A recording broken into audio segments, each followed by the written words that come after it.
Hey, you remember that awesome Christmas film where high-tech criminals conduct a heist under the auspices of a terrorist attack? This isn't that film. This is He Who Dares, director Paul Tanter's 2014 entry in the UK knockoff sweepstakes. True story. Ryan intended to review this film back in March, to coincide with the release of London Has Fallen. But it turns out he'd confused a more obvious Die Hard ripoff with a film which cashed in on the Olympus Has Fallen franchise.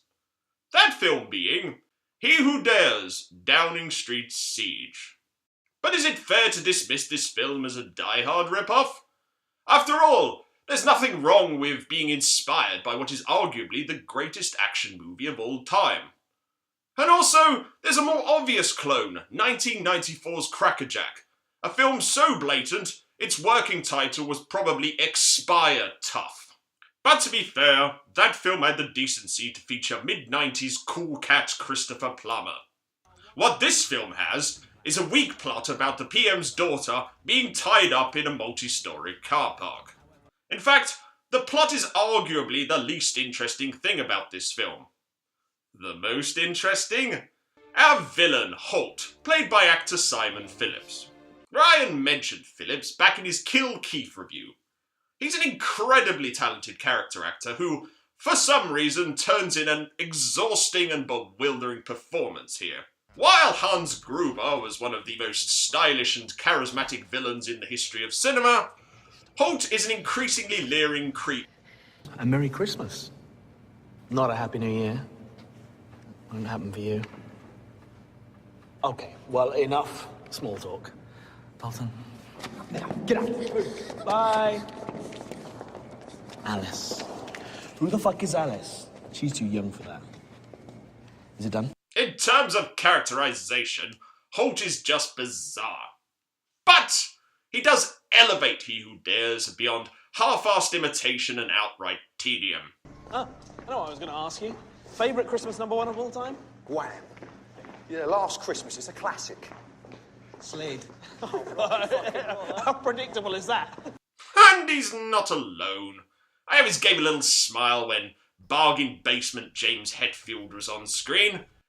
And then there's the honey trap.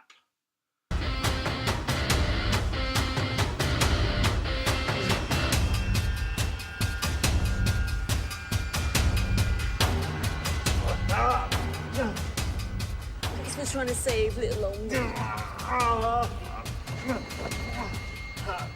But it's so disappointing.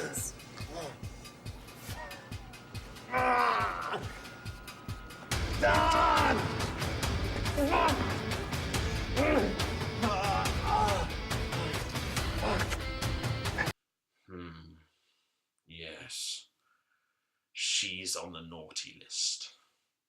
There's actually one genuinely engaging and likeable character in He Who Dares, Alice, the Prime Minister's daughter. Christina Bellavia navigates her journey from bound-up party girl to unexpected heroine with great confidence and skill. You fucking wanker. In fact, in many ways, she's like a gestalt between Holly Gennaro and John McClane himself. But Violet Claus, you may ask. Where is our John McClane? We have a Hans Gruber. Kind of. Where's our smart-mouthed vest-wearing hero? And all I have to say is, you tell me. Naturally, this film's title is a reference to the UK Special Air Service, a squad of which has been sent in to rescue Holt's hostages. This elite team is being led by super soldier...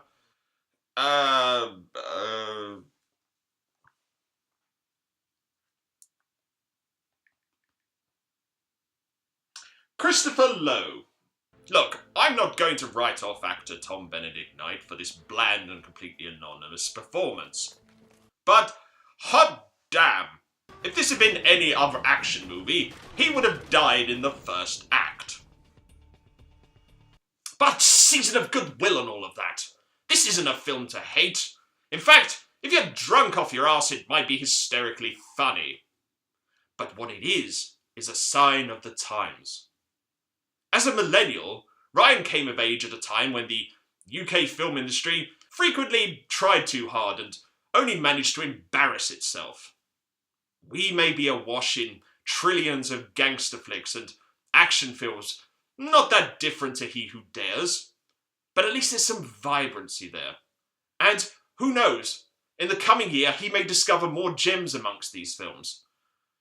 And I hope he also discovers another honey trap.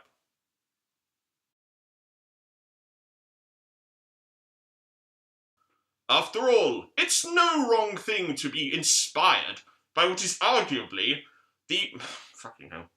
This beard's about kicking my ass.